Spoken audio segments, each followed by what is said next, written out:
Ladies and gentlemen, welcome back to the channel and welcome to the Battlefield 2042 beta. So the beta, of course, obviously has wrapped up by now, and the beta itself was solidly okay, at least in my own personal opinion. This video is basically going to be unpopular opinions, but in my opinion, the beta was solidly okay. I know for a lot of people out there, it was absolutely horrendous because it did not run on their system. There were so many issues. In fact, I'm one of those people. Let's put some gameplay up here for you guys.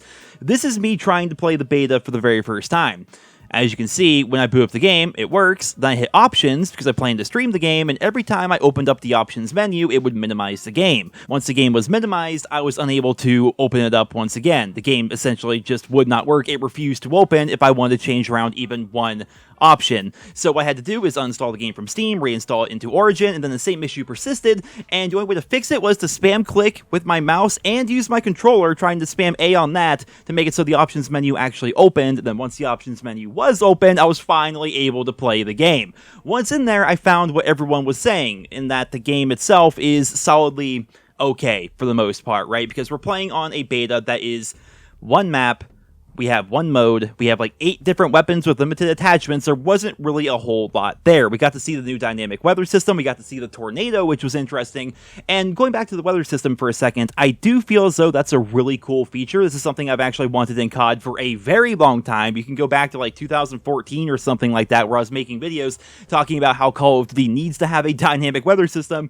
But here in Battlefield 2042, we actually have that. Sometimes when you're playing on this map, it's sunny and beautiful. Other times, it's downright pouring, and everywhere in between, you can experience a lot of what the weather has to offer within this game, even though we had a beta with only one map. The problem is, however, and this is where the unpopular opinion comes in, I'm tired of betas. I am so sick and tired of betas in the video games industry at this point, because every single game now has a beta.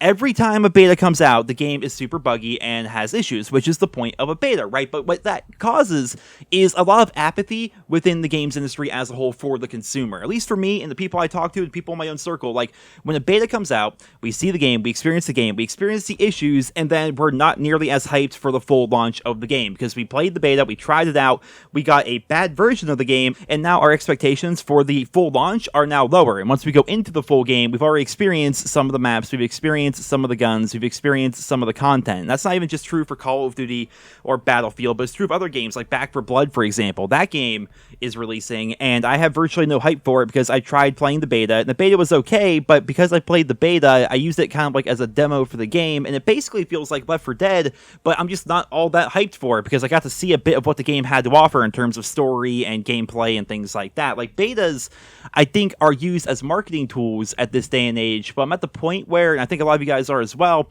I'm at the point where betas killed my hype for the game because they never run right.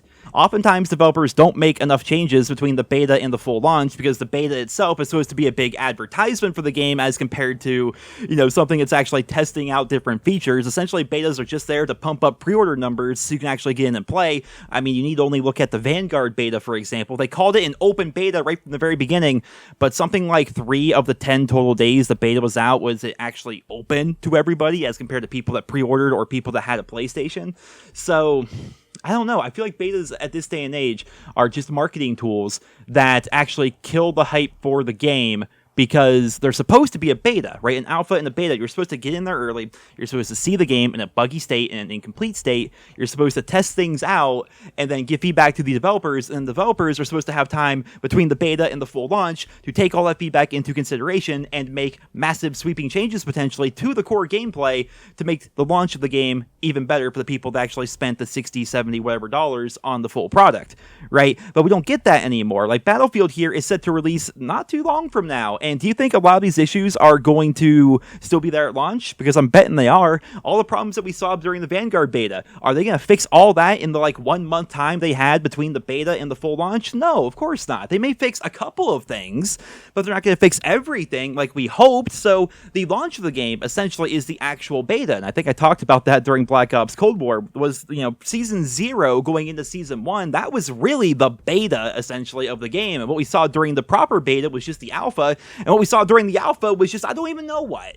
That's just like the games industry as a whole right now, and I'm tired of it. I mean, I guess we all succumb to it because, we're YouTubers and, Twitch streamers and stuff, so we kind of we play the game, we test it out, we make content, and we give feedback, and we do what we're supposed to do as consumers and content creators, but it doesn't really equate to a whole lot anymore. I feel like back in the day, a beta was a beta, and you got tons of feedback, and you gave that to the developers. They made proper changes to the game based on that feedback. It's almost like, when you're writing out an essay back in school, and then you give it to your friend, like, hey, can you review this real quick, make sure I didn't have any grammatical errors, or if there's something you think I can improve, tell me about it, and then I'll make those changes before I submit it to the teacher. Well, that is kind of what video game betas are like, but they don't actually do that. The whole peer review part, they may make a couple of changes, but they don't, and then they release a buggy game, and just, it's a whole thing every single year.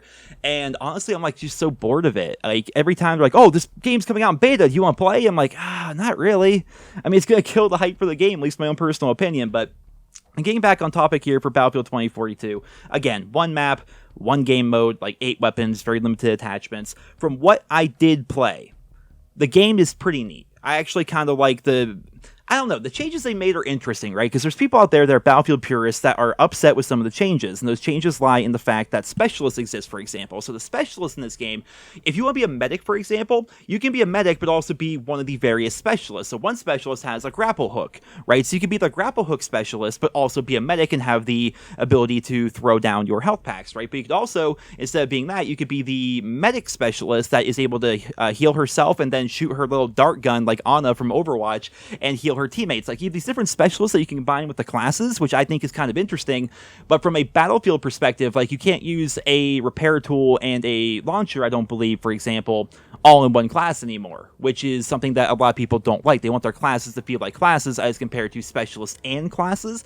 So if you're a Battlefield purist, I can definitely see why people are not happy with the new system, but there's a whole bunch of other stuff in there as well. I feel as though the gunplay is really easy. It's a lot more, I don't know, I played a lot of Bad Company 2 and Battlefield 3 and Battlefield 4. I played a little of Battlefield 1. I did not play Battlefield 5 at all. So I haven't really properly sunk my teeth into a Battlefield game in quite some time.